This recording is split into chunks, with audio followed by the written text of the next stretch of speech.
Your Excellencies, Dean, colleagues, and friends, I'm Kong Yun Fong, Vice Dean for Research and Lee Ka-shing Professor of Political Science at the Lee Kuan Yew School of Public Policy at the National University of Singapore. And on behalf of the school and the Lowy Institute, it is my pleasure to welcome you to this afternoon's launch of the Lowy Institute Asia Power Index 2019.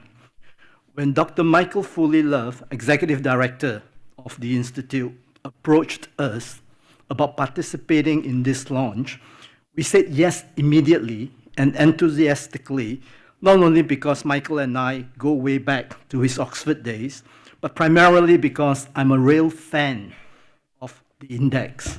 So allow me to share a personal anecdote about how that came about.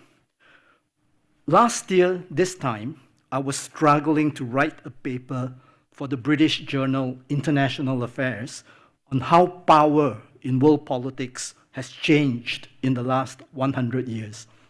Truth be told, my teacher, Joseph Nye, has cornered the market on power. Soft, hard, smart, sharp. What have you? He has written a book on all of these things, so what else is there for me to write about on power, right?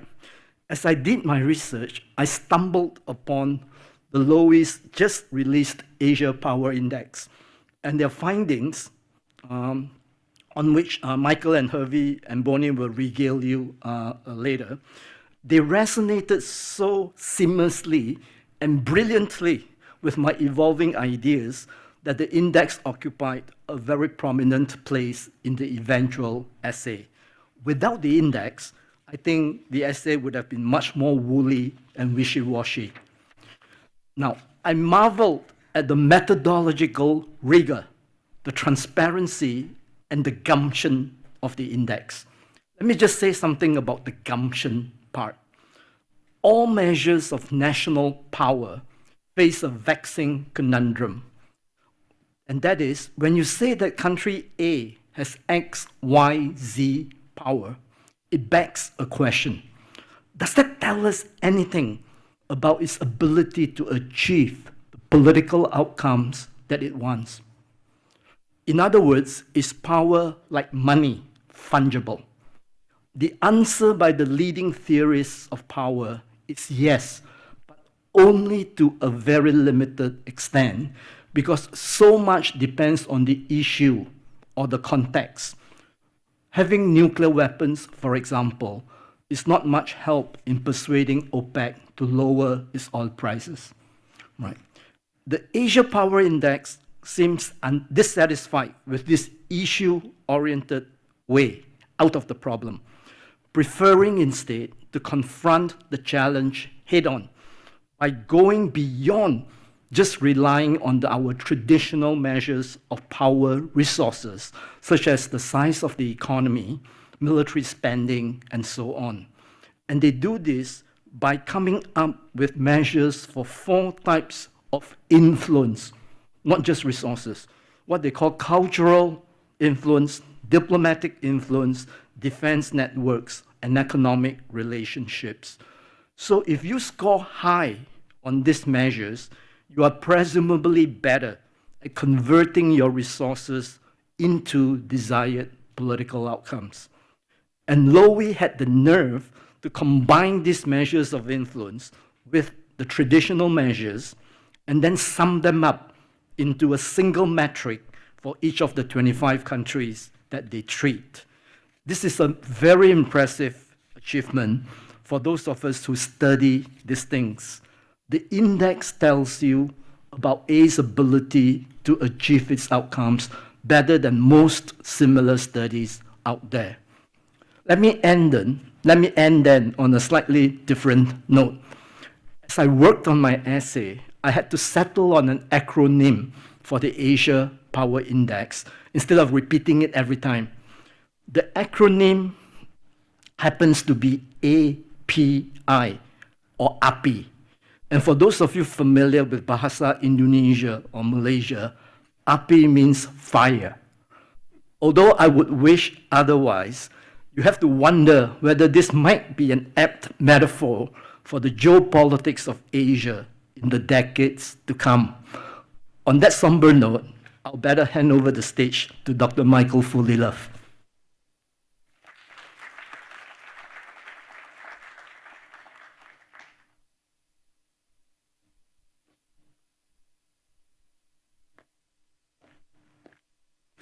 Good afternoon, ladies and gentlemen, ambassadors, high commissioners, consuls general.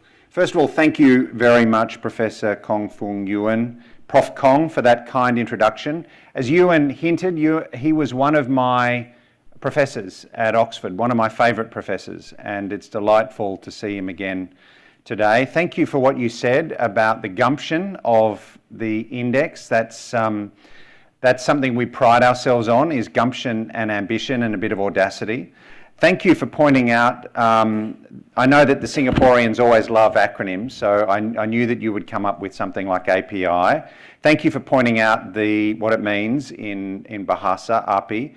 It's funny you mentioned that because today Hervé Lemahieu was interviewed by BBC World, and the background, it's quite funny if you want to look it up. The background on the stage is of the world as presented as a ball of fire. And I did have to say on Twitter, let me just make clear for the record that that's not a finding of the Asia Power Index, that the world is going to explode. But perhaps we were asking for it, Prof Kong. Thank you also to the Dean of the Lee Kuan Yew School, Professor Danny Kuan, who's with us this evening. We're delighted to collaborate with your school, so thank you, Professor. Welcome everybody to this global launch of the second edition of the Lowy Institute Asia Power Index. Everybody joining us online, as well as people here this evening. Ladies and gentlemen, when former Australian Prime Minister Malcolm Turnbull gave the keynote speech at the 2017 Shangri-La Dialogue, he paid tribute to Lee Kuan Yew's wisdom and his insights on the relations between states, and indeed also on the relations between people and even animals. Mr. Turnbull reminded us that in 1966, when Singapore was but a year old, Prime Minister Lee cited the old Chinese saying, "Big fish eat small fish, and small fish eat shrimps." And after independence, Prime Minister Lee initially saw Singapore as a shrimp, but he concluded after thinking about it that Singapore could make itself unpalatable to bigger fish by becoming self-reliant and strong. And Singapore could make friends with other fish through strong alliances and collective security. So this was a wonderful insight, and I'm pleased to say that our Asia Power Index covers both of those elements, making friends and making yourself unpalatable, but we also cover everything in the ocean, the shrimp and the fish, both great and small. And we show, I think, that even the smallest nation can swim with the big fish if it is nimble and savvy. Ladies and gentlemen, global wealth and power are moving eastwards towards Asia, and we need research tools to track that nature, the speed and the extent of that shift. And that's why 3 years ago the Institute commenced work on this ambitious Asia Power Index. Last year we launched the first edition in the United States at the Asia Society in New York. We went to Washington, we briefed it to the White House, to the Pentagon, to the intelligence community, where a senior CIA analyst told us it was the best attempt at quantifying power that he had ever seen. We took the index around Australia, but also to the World Economic Forum in Davos, to Bangkok and to Beijing. This year we decided to launch the second edition of the index here in Singapore. Why? Because of Singapore's strategic location, because of the canniness of Singaporean strategic policy dating back to Lee Kuan Yew, and because many of us admire what Singapore has made of its strategic circumstances. And if you're coming to Singapore, then why not come to the Lee Kuan Yew School, and why not come in the week of the Shangri-La Dialogue? Ladies and gentlemen, I would like to pay tribute to Hervé Lemahieu, the Director of the Asian Power and Diplomacy Program, a very impressive young scholar who's shown enormous intelligence and wit in leading a small team to produce this first-class product. I'd also like to pay tribute to Bonnie Bly, the research fellow on the project, and Hervé's partner in crime. I also want to mention other colleagues at the Institute who've played a role, because this has been a whole of Institute effort. I'd like to mention Anthony Bubalo and Alex Oliver, successive research directors while the index has been developed, but also other colleagues like Roland Raja, Lydia Papandreou, Erin Bassett, and many others. Let me tell you how the rest of the evening will work. I will invite Hervé Lemmerhieu to come up and give us a short, sharp summary of the findings of the index, and then I'll chair a panel to discuss the findings. So let me hand over to Hervé Lemmerhieu. Thank you.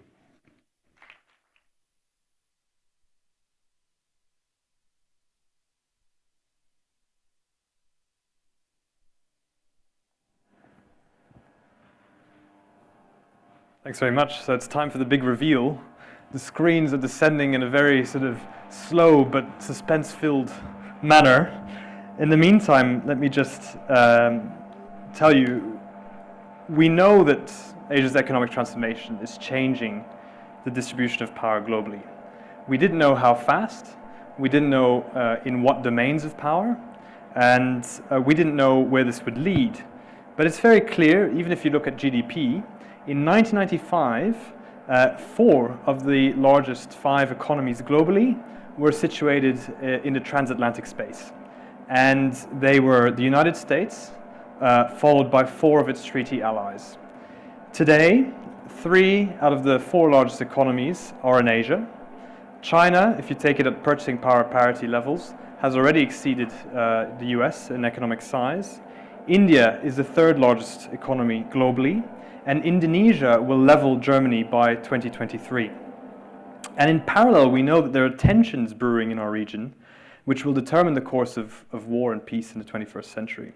So against this backdrop, and for a second year running, Bonnie and myself have assessed 25 countries with not only what they have, but also what they do with what they have, and that's a critical distinction. We go as far west as Pakistan, as far north as Russia, and as far into the Pacific as Australia, New Zealand, and the United States. Now, it's not just economic resources that we think matter to our assessment of power. We think there are at least 8 thematic distinctions to be made here.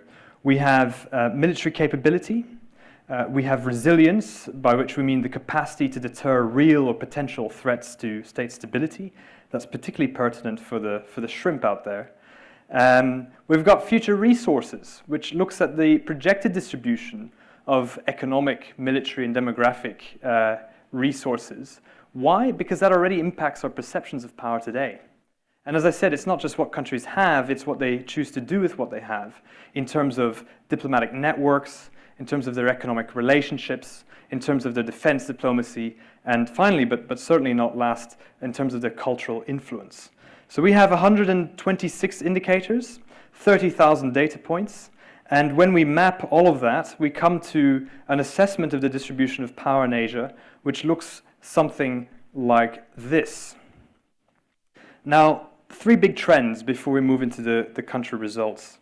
One is we are picking up on the fact that the international order is changing from an open and consensual one since the fall of the Cold War to one defined more by competition and zero-sum politics, certainly between the largest players. 2, I think globalization will continue in this period of great power competition, but perhaps not involve China and the United States together. What that means is a more hazardous variant of globalization, dominated by spheres of economic influence. 3, and somewhat paradoxically, it means that middle powers become more important to the balance of power in negotiating their relationships with the 2 largest players that are gridlocked, and as they have to deal with a region in which US strategic predominance is fading and China's ambitions are sharpening. So what does this mean in terms of 5 big results? Because as I say, we have limited time, and I will just canvass what we think are the big results for this year. The United States remains the preeminent power, but in our assessment has become a net underachiever. By that I mean it is still the largest military force in the world and in the region. It is also a cultural influence in our region, a cultural influencer in our region. not just in terms of the exports of cultural goods and services, in terms of movies and music, but also in terms of the way that the information landscape is wired in Asia. People still consume English news. If you look at where countries in Southeast Asia devour their foreign media, it tends to be American publications. Even if you're reading about Chinese politics, you're not necessarily reading Chinese publications about American politics yet. That's a critical distinction. But the problem comes with the revisionist economic agenda of Washington and the clash that that presents in terms of the traditional consensus-based leadership the preeminent power used to forge in our region. And one of the biggest upsets for the United States this year is that it's ranked third behind both China and Japan in terms of its diplomatic influence. And if you want to look at foreign policy in particular, the United States lags even further behind in 11th place.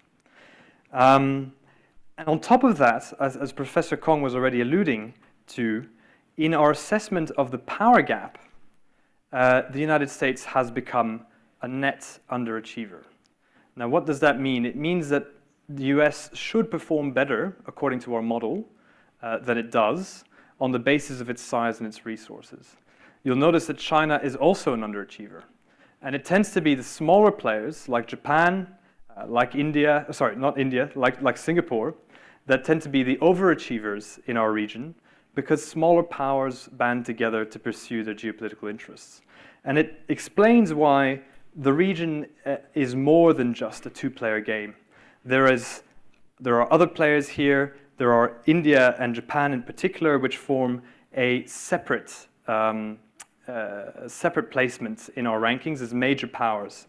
And what we see is that Japan is a classic overachiever. Whilst it is lagging in military capability, it does much better in terms of its diplomatic influence. And in that sense, we think it's a quintessential smart power, using the country's limited resources to wield a top 4 ranking across the 4 influence measures. Now, maintaining a liberal order has become a key organizing principle under the premiership of Shinzo Abe. And Tokyo has successfully resuscitated the Trans-Pacific Partnership, which was an ambitious free trade agreement first led by the United States. But in the absence of that kind of multilateral initiative taking by the US, Japan has filled a void. Now, where do we stand on China? Because China, the emerging superpower, netted the highest gains in our overall assessment. And I'm just going to go into its profile here. For the first time, China ranked first in our assessment of economic resources, and that's despite a slowing growth rate. The world's largest trading nation has also paradoxically seen its GDP become less dependent on exports. What does that mean? It probably means that China is less vulnerable than many other countries in our region to the escalating trade war. Access to Western markets will likely prove increasingly marginal as well to the global ascendancy of Chinese tech. Why? Because China's economy has shifted to a domestic consumption model, making large-scale implementation of new technologies like 5G easier to achieve at home. But more importantly, China has also become the largest source of foreign investment in developing countries, which means it can roll out its technologies in emerging markets. So if I have a look at the levels of the relative importance of China as a foreign investor in the countries of a region, it's quite noticeable. And this is as a percent, the strides that it's making in its immediate neighborhood. Now, what does this mean in terms of military capability as well? China still lags the United States, but it's chosen to concentrate its resources and modernization efforts on its near abroad, in contrast to America's global military posture. Within its region, China's defense budget is 56% larger than ASEAN, Japan, and India combined.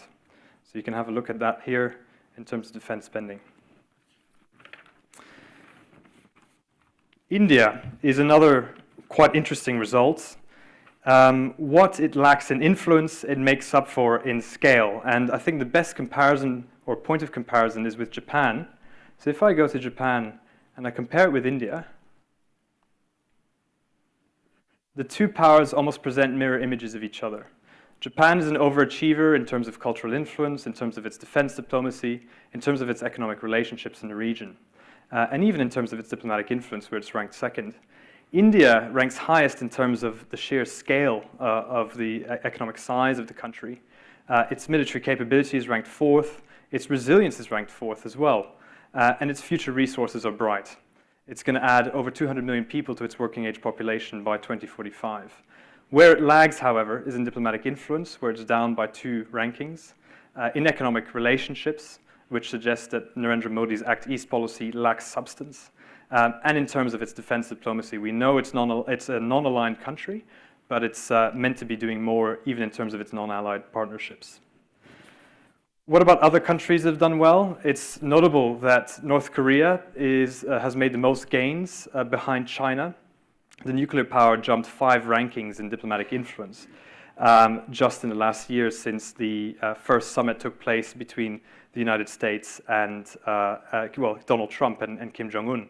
Now, it starts from a low base. It was ranked in 21st place for diplomacy last year, and now it's ranked 5 places higher than that. What does that suggest? It suggests to us that summit diplomacy, ostensibly on equal terms with the United States, has elevated and partly normalized North Korea's regional standing. So if I go into North Korea's profile here and have a look at where it made the most progress, it tends to be in things like its diplomatic influence, where it's jumped 5 places, but also in our assessment of its future resources. As what it really wants is a lifting or relaxation in the international trade sanctions regime, but in the absence of that, the relaxation in its enforcement is already enough of a concession to register an uptick in its outlook for its economy. It has also advanced in military capability by 1 ranking, and this is rather ironic because we are no further along to denuclearization. To the contrary, we've estimated that North Korea has produced enough fissile material to build 12 new nuclear weapons since the first summit. So it has not compromised on its hard power, but it has gained on its influence in the region. There is an interesting mix of other middle powers that have made strides over the last year. Malaysia, in particular, has fared better under the Prime Minister Mahathir. His surprise return last year really shifted things around and left China rather perplexed as well as to where Malaysia stood with regard to the Belt and Road Initiative. But again, it suggests that there's a new emphasis on trying to get better terms from China's largesse. And Malaysia, and not just Malaysia, Myanmar as well, was successful in renegotiating the terms of flagship Belt and Road Initiative projects in favor of the borrower, and which suggests that actually China's inability to convert its economic soft power into bigger leverage or more influence in other domains remains in question and rather limited. Vietnam has also scored incredibly well. Vietnam has made strides in its military capability. It's also acceded to the Trans-Pacific Partnership. It's played a much more robust role in terms of its economic diplomacy. That contrasts heavily with Taiwan, which is the only territory in our index that has registered a downward shift in our assessment of power. Why is that? The diplomatic outcast has become even more isolated. It lost 2 diplomatic allies last year when we mapped the number of countries it has diplomatic relations with, which are a small grouping anyway. And on top of that, the relative scale of Taiwan faced with the military modernization efforts of China is diminishing. And that is actually something that's rather worrying for people concerned with the balance of power in Asia, because Taiwan remains a core check on the ambitions of China to become a full-fledged maritime power. There are silver linings, however. Taiwan is up in technology. It's also up on defense diplomacy as a result of its exchanges with the United States. The final point I want to make is that ASEAN centrality and the Big Tent diplomacy convened around it is often dismissed as an inadequate and anachronistic mechanism for managing great power politics. However, I think Taiwan offers a case in point that suggests that its absence from those same multilateral forums proves that regionalism still carries geostrategic benefits for those inside the Big Tent diplomacy. 8 out of 10 ASEAN countries registered upward trends in their overall power score in 2019, and I think that is rather counterintuitive. So whilst there is often a temptation to reduce the complexity of Asia's international order to a two-player game, in reality I think the Indo-Pacific system is sustained by and created by a much wider array of actors, and that's what we hope we've given you a sense of today with this latest edition of the Asia Power Index. Thanks very much.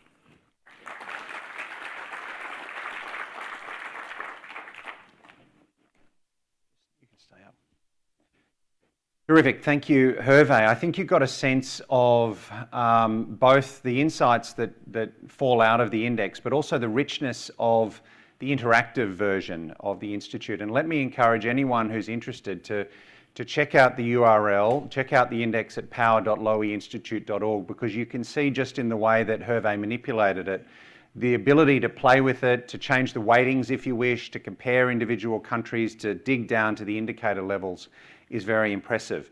Let me invite the other panelists to join the stage, if you would.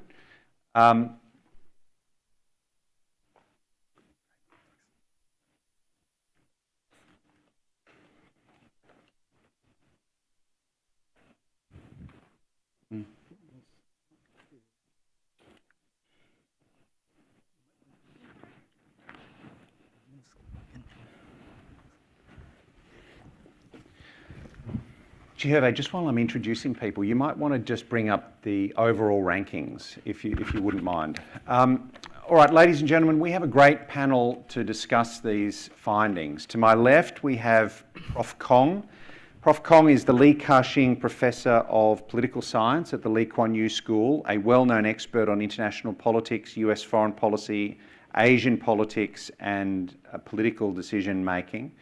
And we have, to his left, we have Prof. Bajpai, Director of the Centre on Asia and Globalisation and the Wilmar Professor of Asian Studies at the Lee Kuan Yew School, a noted expert on Indian foreign policy, but also international security and India-China relations.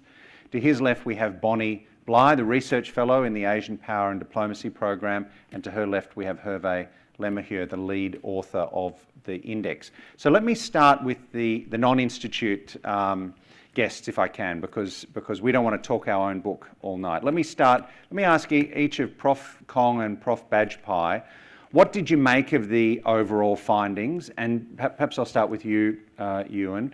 To what extent did it conform with your understanding or your perception of the balance of power in Asia?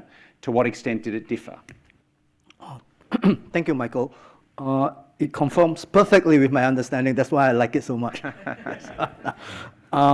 I think, let me just share a couple of thoughts. One is that the index shows clearly that Asia is bipolar. And this is actually a very important finding, because if you have been following how analysts and decision makers in the region talk about the region, the dominant characterization is that it is multipolar or trending in that direction. So the Lowy Index disagrees and says that it is bipolar. The second point I wanted to share is that now bipolar situations are associated with geopolitical rivalry as well as military conflict. Think of the US-Soviet Cold War competition and the wars in Korea and Vietnam. Not very reassuring.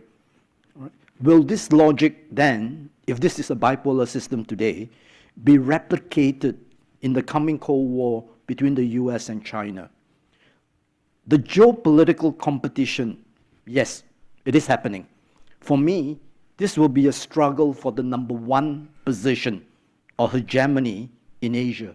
The US wants to maintain its hegemony, and China wants to displace it in due course. This is quite natural in the course of international politics. Whether it will lead to a military clash is harder to say. It depends in part on how fearful the US is of China's rise. It depends on how patient or impatient China might be. It depends on the alignment choices of states in the region and a host of other imponderables. I have thoughts I would like to share, but I think I'll stop there. Great. I want to bring Hervé and Bonnie in on some of your points, but let me first go to Prof. Bajpai. Yeah, thanks very much. I think seeing the United States and China at the top was not particularly surprising, but it's good to see that confirmed. But I thought 2 or 3 things struck me as a bit unusual. The first is that if you look at the Eurasian landmass, there's basically no competition. China and the and Russia dominate the landmass enormously, from Vladivostok pretty much up to the Baltics, certainly in the Asian landmass. And it's interesting that whether India rises or not, India is not a player in the Eurasian landmass, cut off by the Himalayas and by Pakistan. So with China's rise and sort of rehabilitation of Russian power, the Eurasian landmass has basically fallen, if I could use those words, under the sway of China, the China-Russia partnership. So I think this very much shows that to be the case. The second is that if you look at the numbers, the United States and its allies and quasi-allies in 2019 basically have either not seen an increase in power or have fallen in power. Whereas the countries that have increased in power are China, Russia, and North Korea. So the entire sort of Western inclined system led by the United States has either stagnated or has declined in power. So that's another interesting point, I thought. I was surprised that all the Southeast Asian countries, I think Hervé made this point, have increased in power. And it may surprise people, but it surprised me that Singapore sits atop all 10 ASEAN countries as the most powerful country. So the little red dot, despite the size of Indonesia and so on, actually comes out on top in terms of its power. And I think for the region, that's interesting. I'll just finish with one other thought that I thought, and I shared this earlier with the team, which I found a bit anomalous given China's rise and its spot, which is that this year Chinese military power has actually declined. And so I thought it'd be nice for the audience to kind of get the interpretation of the group on why that's the case. So China's rising, but its military power actually fell off this year.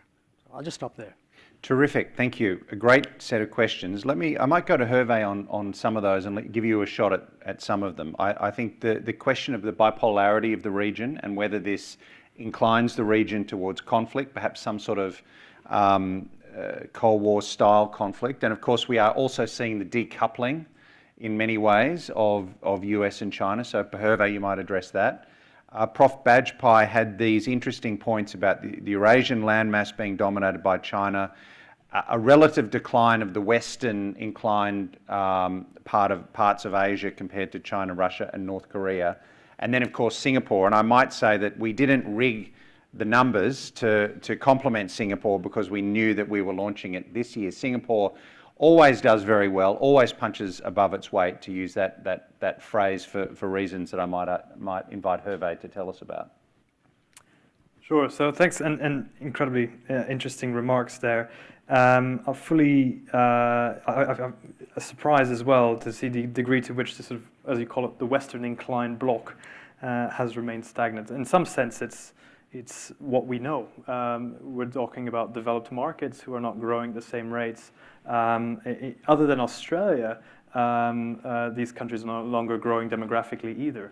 And so, it's expected, but it's a stark reminder of what's happening in terms of relativities. The region is inherently bipolar. I agree. I think we are heading towards a new chapter in great power politics where, under most plausible scenarios, short of conflict, the US and China, the US will not be able to halt the power differential, the narrowing power differential between itself and China. I actually think that still engenders opportunity, though, for middle powers. And that may also explain why, in some sense, choice and bargaining power, or bargaining leverage, is a form of power. And it may go some lengths to explaining why 8 out of 10, not all, but 8 out of 10 ASEAN economies managed to trend upwards in the region. The uncertainty that creates forces choices, but choice is a form of power. And we saw that with the increased degrees of opposition that President Xi Jinping's flagship Belt and Road Initiative has engendered over the last year. Now, when it comes to China's military capability, there's no question that actually things get more difficult. China's military rise is not linear. It's spending a lot more money, but it's not just about creating new capability, it's about maintaining the capability you already have. And maintaining is a very costly endeavor, just ask the Americans. The more you build, the more you have to sustain at current levels. At the same time, wages for your armed forces become more expensive. And if you're going to be competing at the cutting edge of technology with the United States, you're going to be investing much more in your R&D. And so I think in some sense, the transitional phase that the PLA finds itself in, where it is actually cutting down its armed forces, where it has to contend with a region that is also doing more to hedge against China's military rise, explains why there is that small dip in its military capability score from last year. Whether that is a dip that becomes a longer-term trend, too soon to tell, I would doubt it, but it does serve to remind us that China's rise in a military domain or any other domain is not linear or self-sustaining. It's going to be a challenge. Can I pick up? I'm going to come back to the point that Prof. Bajpai made about the relative decline of the Western powers in terms of their rankings. I mean, you can see at a global level too that if Western countries could get their act together, as it were, if they were all of one mind, if they were better coordinated in terms of economic size, military capabilities, then they're a very formidable network. And I think that applies in Asia as well. The problem is, or one problem is, that the current President of the United States is a skeptic towards alliances. He's not really interested in he's not interested in, it appears, in, for example, half-submerged water features on the other side of the world. He's not focused on that sort of stuff. And my observation is that countries that have been beneficiaries of the US-led order in Asia and around the world have actually been slow to respond to this stimulus. They've been slow to stand up and say, okay, if the United States is less interested in supporting this order, what can we do? So maybe I can ask anyone on the panel who's interested, what would it take to shake some of these countries out of their torpor, do you think, and do more to support an order that to date has benefited them?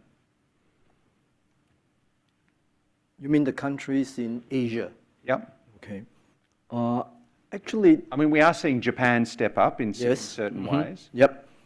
I think the mantra of the countries in East Asia, especially in Southeast Asia, ASEAN, has been that they really do not want to choose between the US and China, right? But I've been making the point that as the geopolitical rivalry intensifies, choose they probably will have to, right? There'll be strong pressures from the US and from China asking them to who are you going to align with? If you signed up for the Belt and Road Initiative, all right, for the so-called win-win cooperation, I mean, can anyone in Southeast Asia afford not to sign up, right, on this particular issue? Or if you say, don't let Huawei into your telco infrastructure, because if you do that, you risk losing US intelligence. Well, those are choices that countries here will have to make. And from their choices, you probably will get a sense of the moving future alignments. Now, Southeast Asia's choices matter greatly for the superpowers because it is about forging a winning coalition on the political, diplomatic front. If almost all of the ASEAN countries were to side with one of the superpowers, it will severely undermine the power or influence of the other, not just in Asia, but also globally. For example, in places like the UN and the WTO. Prof. Bajpai. Yeah, I mean, I would just say that I guess everyone has pretty much already made a choice about how it's going to play the game between the United States and China, which is, I mean, I think even India now, which is to play a hedging game. And to use the very fact that it is an increasingly bipolar order to, by threatening to tilt either this way or that way, increase its own bargaining room. So, I mean, just to take the example of India, you can see how it flirts with China when it's under pressure from the Americans, as it is today, over trade, visas, differences over Afghanistan, differences over how to work with Iran, and even over arms purchases from Russia. So the Wuhan opening to China and all of that is a signal to the Americans that if you're not more helpful, we're going to tilt somewhat back to China. And I think when India is under too much pressure from China, it begins to tilt towards the Americans. And Southeast Asians have done that very, very well. So I think that, I mean, contrary to what you say about shake them out of their torpor, I mean, I think they have quite actively figured out how to live in this new world. And they're seeing a regional order where, you know, they'll use the bipolar competition to tilt somewhat this way and tilt somewhat that way in order to increase their own bargaining room. And I think it'd be interesting to see what the Chinese and the Americans do in an order where no one's going to commit very decisively to either power. But just to exploit that space. Yeah. Sorry, Yep. Prof, No, but go. just to play devil's advocate, you can play that hedging game when both superpowers are engaged in the great game in Asia. But isn't the danger for many Asian states that if the United States does step back from the region, if a re-elected President Trump or a future president says, why are we involved with these commitments on the other side of the world, then isn't it a much less congenial strategic environment for most Asian states, in the sense that there's one huge resident power that dominates, and it's harder to play the two off, because none of us want to live in the shade of one big state. Is that a danger that if we're not too careful, we may drive the Americans away and then find ourselves in a more difficult strategic circumstance? Well, I'll just say very briefly, I mean, I came back from a conference in China, and it seemed to me the burden of judgment there was that the United States was not retrenching from Asia at all. I mean, there were still troops in Japan, in South Korea. American ships are quite aggressively patrolling in and present in the South China Sea and the East Japan Sea. There's the Americans, through FOIP, the Free and Open Indo-Pacific, are making a play to sort of come back and establish a presence on everything from infrastructure to trade and so on in Asia. So they didn't see an American retrenchment. And I think we're probably being a bit too quick and being carried away by, you know, Trump's tweets. In fact, on the ground, the Americans are present, and he hasn't taken them away. So I would say that bipolar structure will remain, and we'll have these countries continue to exploit this. So I'm not as worried, perhaps, as you. Can I jump in? Yes. Or I think one shouldn't take for granted that, let's say, the majority of states in Southeast Asia will be very against a situation where you have one dominant power in Southeast Asia. I mean, during the Cold War, they were quite happy to live with American hegemony, provided America provided the goods, the security goods and the economic goods, right? So in today's world, I can imagine Southeast Asians doing their calculations in such a way that they may go with the one who can provide them with their economic growth, all right, or for that matter, there'll be still some lingering strategic distrust, say, of China. But if China is the economic wave of the future, and if, the Belt and Road Initiative can bring everyone up, the calculations may be such that, and if America indeed, all right, for domestic political reasons, will have reservations about being the world policeman, the Southeast Asians may do their calculations accordingly and say, no, so long as we continue to make a good living and we are strategically, either way you have to, answer to a higher authority, doesn't make that much of a difference. Let me bring Bonnie Bly into the discussion if I can. Earlier, Bonnie, one of the panellists was talking about behaviour at the United Nations, and I think that's one of the new indicators that we've introduced this year. Can you take us through some of the changes that have happened in the 2019 index as opposed to 2018 and some of the findings that produced? Yeah, sure. So this year we added 13 indicators to our total number, so we've got 126 now. And as you mentioned, one of the things we included was UN voting alignment. We also take into consideration refined fuel security. We thought that was really critical. We also look at strategic ambition, which I think would be of interest to you, Professor Kong. But yeah, the UN voting alignment results have been fascinating. What we found was that generally minor powers tend to band together much more at the UN. So what we're looking at is how often do two countries vote yes, yes together, no, no, or abstain, abstain together. And the results really show that countries like Mongolia, Sri Lanka, Nepal band together on the multilateral level. And unsurprisingly, the most rogue actor was the United States. So its average alignment with the other countries in Asia was only at 26%. And even with its allies, it was pretty low. So its closest sort of aligned voting partner at the UN was Australia, but that was only at 64%. So the United States, pretty rogue actor when it comes to these votes in the Asian context, not looking at sort of non-Asian voting partners. Now, China is a particularly interesting case when it comes to UN voting alignment. There we found sort of the common narrative tends to be that China is swaying countries in the region to vote with it at the UN in exchange for economic investment, using its clout basically. Our results didn't actually show that at all. So in fact, as Hervé is showing here, China's most important partners in terms of its voting alignment were Russia and North Korea. So Russia and North Korea tend to vote in alignment with China at the UN. But if you have a look at all of Southeast Asia, the alignment is extremely low. Obviously, the US allies don't align with China, but nor does Southeast Asia. And that actually suggests that the narratives that we tend to hear, if you look at the data and you look at this quite rich bilateral flows between countries, you'll see really, it's not what we thought it was. All right, what I'd like to do now is go to the audience if I can. I have lots of other questions I'd like to ask, but we want to keep moving. So we want to give people an opportunity to ask questions of the panel. There are microphones arranged, and I'm hoping that any minute there'll be a rush of people to the microphone. Thank you. If you can't rely on the Dean of the Lee Kuan Yew School, who can you rely on? Professor Kuan, you have the microphone. Thank you very much for the presentation and panel discussion. It's been hugely interesting and extremely valuable for us to recalibrate our thinking about what's happening in the region.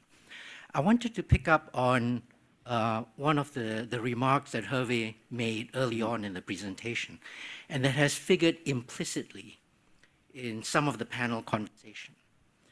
And that remark was, global order is moving from what it used to be, an open, consensus-based system, to one now marked by competition and zero-sum thinking.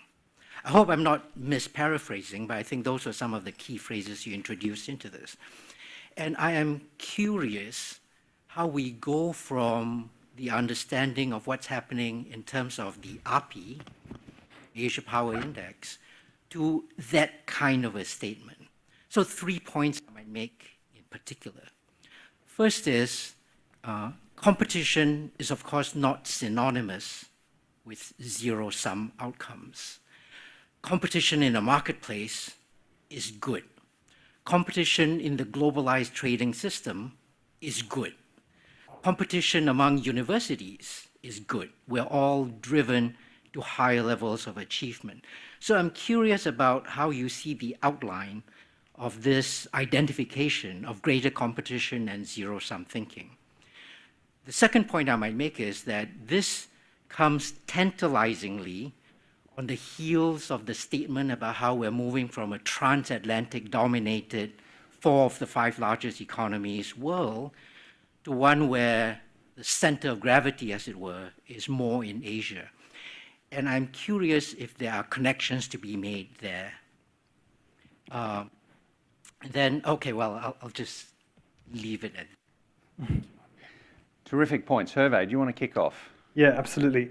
I think it takes us back to the contradictions, because there are so many contradictory trends here. One is that, yes, coalitions are what is required, or what will be required by either the United States or China to prevail as the predominant power in Asia. And yet both powers seem, in some sense, challenged challenged in their ability to build these durable coalitions of countries. And it isn't that the US is withdrawing geopolitically from Asia. I don't think it is at all. I think it's a very present actor. I think its alliance system is still robust. We don't just count the number of treaty allies it has, we also assess the health of those relationships, and they are healthy. But it is the fact that whilst the US is still a status quo power in terms of wanting to maintain its geopolitical advantages, it has become, in Gideon Rachman's word, because this is an op-ed he produced a week ago, a revisionist power in terms of its economic and trade agenda. And there is a contradiction there in seeking to build alliances geopolitically, but playing your economics unilaterally, especially when the trade war isn't just targeted at China, but also targeted at allies like Japan. So the same kind of contradiction holds for China. China is trying to build coalitions of the willing in terms of its economic diplomacy. That's what BRI is all about. It is a status quo power, not a revisionist power, it's a status quo power on economic diplomacy. It wants to see the World Trade Organization maintained. It wants to see deepening integration, because that's exactly what the conditions that have allowed China to rise in the first place.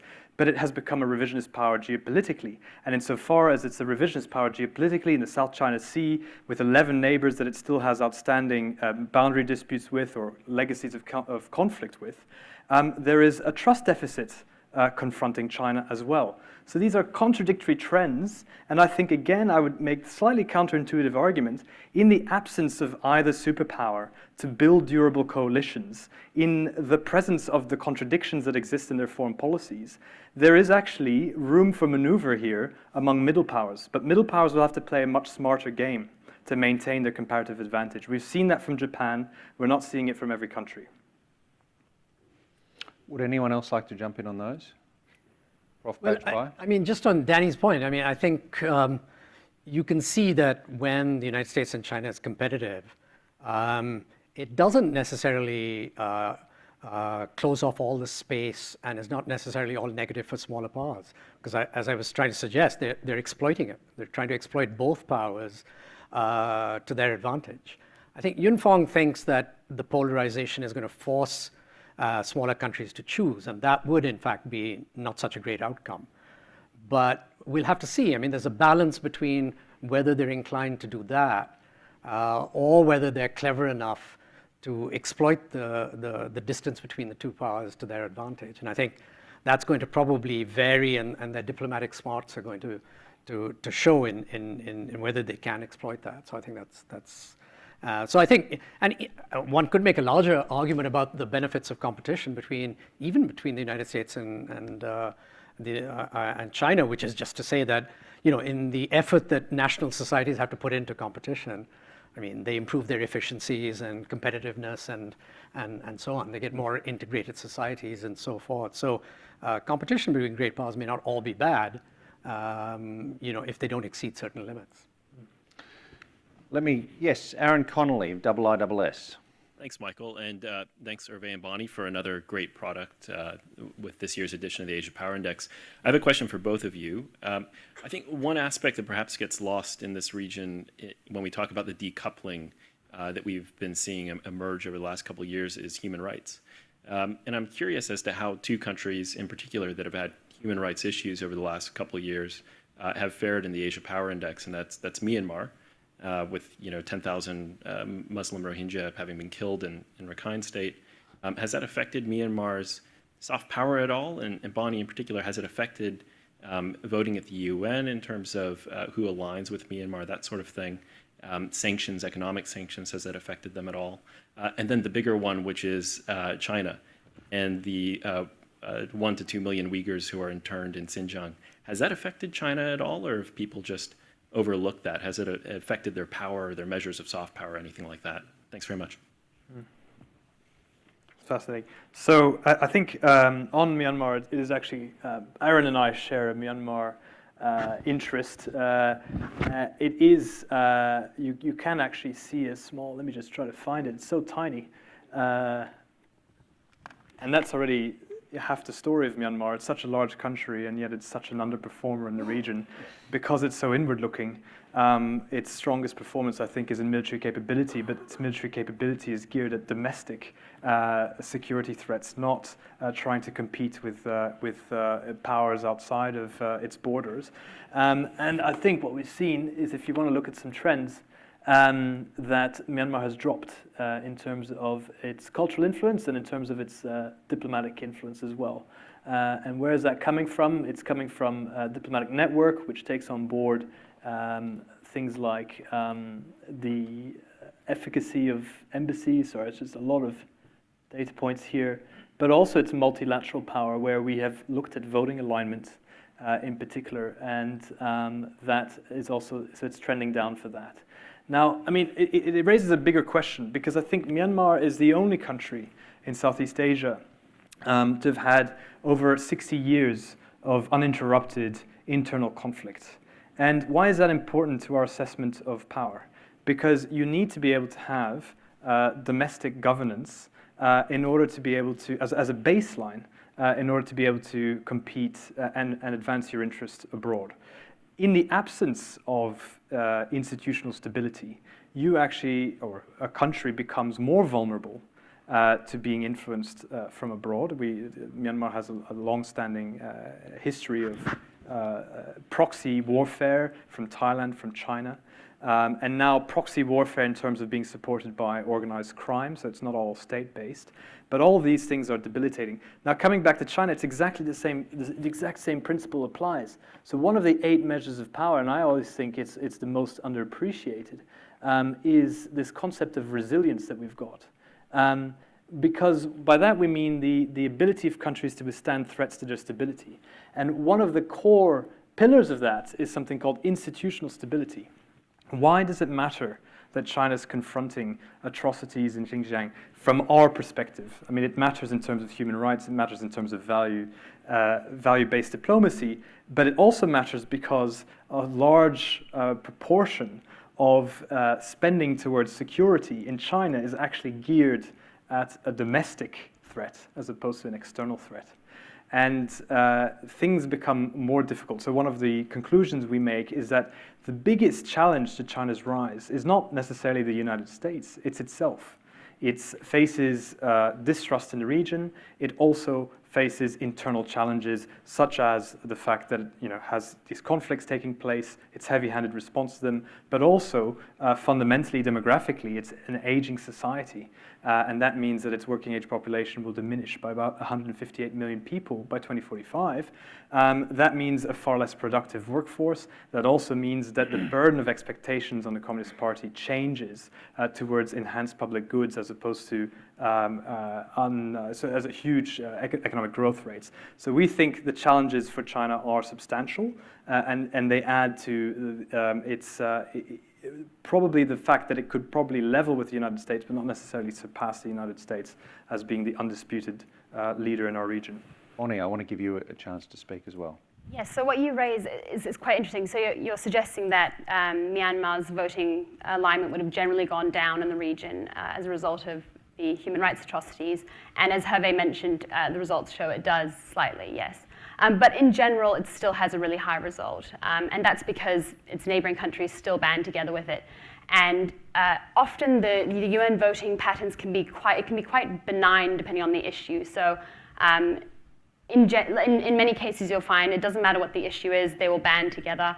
And then in certain topics, so for example, on the South China Sea, China will it will ramp up its pressure on certain partners to vote a certain way. So it will be really interesting to then take all this sort of bilateral voting data and then link it back to the issue areas that they're looking at in specific resolutions. And to do that, you really need to do it over a few years as well. So we've only done this for the first time this year. But I think there will be some pretty interesting correlations between issue areas and then, as you said, human rights atrocities, things like that. It's interesting to see North Korea there ranked among the top voting partners for Myanmar. Yeah. We've got time for 2 more questions. What I might do is take both of the questions at once and then give everybody on the panel the opportunity to choose like food from a buffet, what they would like to answer. So, sir. Hi, I'm Associate Professor Terence Lee from the Department of Political Science at the National University of Singapore. So my question is largely about the drivers that you see with respect to the rise and the fall in the index. You've had 2 years now to discern some trends about countries that are going up and countries that are going down. So I want to put forth to the lead researchers of the index and as well because to the panelists, what do you think are the key drivers of countries that are going up or going down? Are they more domestic? Are they more transnational, like something like globalization? Thank you. Terrific question. And yes, one of my colleagues from the Institute, Ben Bland. Thanks, Michael. So my question relates to the point Hervé was making about China's weaknesses. You said that nothing short of war could stop the rise of China relative to the US. But given all those concerns, we know that the economy is also slowing because of the trade war. China's faced increased pushback around the world. It's got domestic problems in Xinjiang, in Hong Kong. Isn't there a risk that you're overestimating China's rise and you're underestimating a lot of the fragilities of the system in your model? Thanks. Excellent. Prof. Kong, do you want to address either of those questions? About the drivers or about the weaknesses? I have a thought of China? on Terence's question. Please. Actually, I was less concerned about the ups or downs in this 1 or 2 years, because to me, this is very unlike the Times Higher Education ranking of world universities, where every year, universities jump many spaces. What I really appreciate about this particular index is that if you look at the things that really count, positions 1, 2, 3, 4, 5, 6, no change. All right. So to me, the more impressive finding is that actually the US and China, according to the index, remain the 2 superpowers in the region. All right. That explains a lot of the things that have been happening in the last 5 years to me. I'm happy. I'm a happy camper. Kanti. I think, I would throw in the technology issue for China. It's not very clear. There's quite a lot of unease over this Huawei affair and what it means. And I think this idea that China has now got every technology covered and it doesn't really matter if the Americans place these sanctions and so on them, it's all internally driven. I think that's not going to be the case. And if China wants to get out of the middle income trap and get to the next level, it will have to pay a lot of attention to the technology issue. And I would say, just to be provocative, that the Americans are testing the proposition that economic interdependence between China and the United States is so deep that it cannot in fact be challenged. And decoupling is exactly that challenge. I think the Bannon-led group are sort of saying, we can decouple, it'll hurt the Chinese more than it'll hurt us, and if it slows Chinese growth, it could affect internal Chinese political stability and call into question the role of the Communist Party. So they're drawing a parallel to how the containment game ended in the Soviet Union. They fell behind technologically, further and further behind, and it got to a point where the Soviet Union unraveled. So I think they're playing a much deeper game. They may be proved entirely wrong because China seems to be much more dynamic economically. But I think we'll have to watch. This trade war isn't a trade war, it's really a technology war. And so we'll really have to see how much the American technology denial attempt is going to harm the Chinese economy or not. And the only other point I would make, which is not really related to the questions, is that, but I suppose it is in a way, which is very impressive that all the Southeast Asian economies are doing very well, and these countries are rising in power. And it does suggest that something to do with kind of economic regimes in these countries is the driver of their dynamism. Part of that is the link to China and the China market. And maybe BRI will further boost their dynamism, but it does look like they're going to be an enormous force for economic change and dynamism in Asia for quite a long time. Bonnie. Yeah, so the question of change in the index is a really interesting one, and I can tell you we were sweating bullets the day that the final results came out because we didn't know what it would look like until we got the final numbers. Every single final data point was finished up. And we were quite happy with the outcome because on the top level, there isn't much movement. So there's just been 2 ranking changes.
Is that I don't think we will have fixed blocks.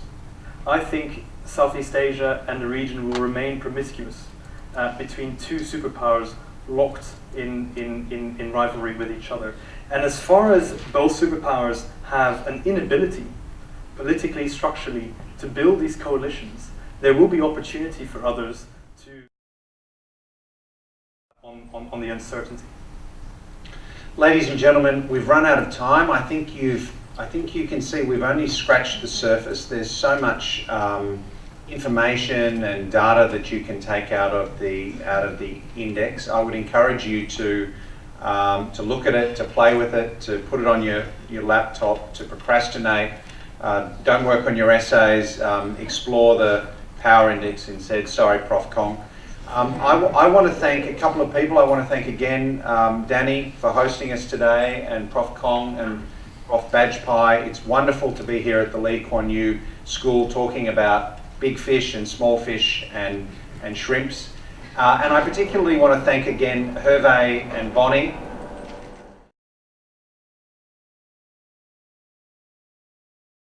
I want to invite everybody here to come to the lobby next door where we'll be having drinks. You can sense, I think, how much these guys love talking about the index. They've been closeted for a year doing nothing but the index. So please come and talk, come and ask some questions, and please come and have a drink with us. Thank you very much.